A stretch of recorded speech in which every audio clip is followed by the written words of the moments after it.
just had a wonderful conference here in Los Angeles. We had over 200 people present, people from all over the world, high-speed rail experts, business leaders, advocates. It was a really wonderful conference we just had. The rest of the world is doing this now, and the economic disadvantage that America stands to have is devastating. We cannot allow that to happen. If we're going to be competitive in a world market, we need to have world market transportation system for goods movement and people. And now we're really in a place where we have a greater commitment of state money for the project, joining with federal money. And it's a very important project to move people around in California in a clean way and in a fast way, and really give Californians a mobility choice that they want.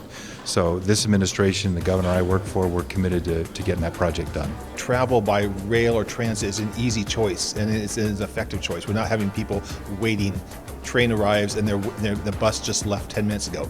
We need to do that the bus is there prior to their arrival, that there's those timed interconnections, and that therefore we have a seamless movement, that transit is a viable option throughout the state. We need high-speed rail in this country as an option for people to travel. So I am a supporter. The funding has to be there, obviously, but I think we should have it. It's about time that we catch up with the rest of the world on high-speed rail. It's a time for a lot of different stakeholders to come together, to share ideas, to learn a lot, and to emphasize the need for high-speed rail in the United States. Economic development, for climate management, and for mobility reasons, the country needs to move in this direction, and California, again, looks like it's the model to look to. Is that we're not in any way, shape, or form over budget, and so that's a fact that needs to get out there. Another fact that I brought in was there are some concerns about tunneling, and that we're not able to tunnel, and yet tunneling is going on all over the world. You have in the Central Valley of California some areas that have a 30% unemployment rate. High-speed rail will create about 20,000 jobs a year. Millennials don't want to drive a car every day. They want to be able to be connected on their cell phones or whatever it may be as they get work done as they go from place to place. We know that by riding more transit, we see an increase in productivity.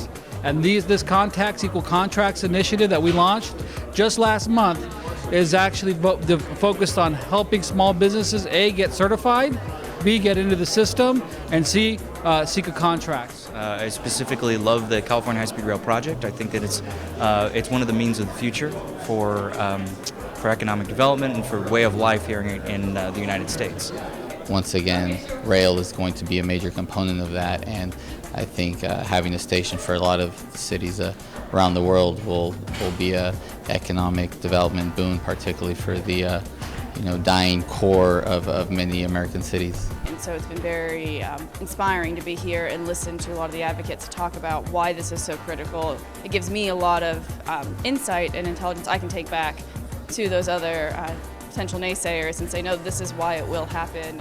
It helps to get the project actually implemented. It takes a whole bunch of people to make a project like this work, and these type of conferences is definitely very beneficial. But a lot of the industry people that are here, I learned a lot from them about more how, or what it takes really to operate and maintain a high-speed rail system. And a lot of them from other countries, but they seem very willing to help us with our project.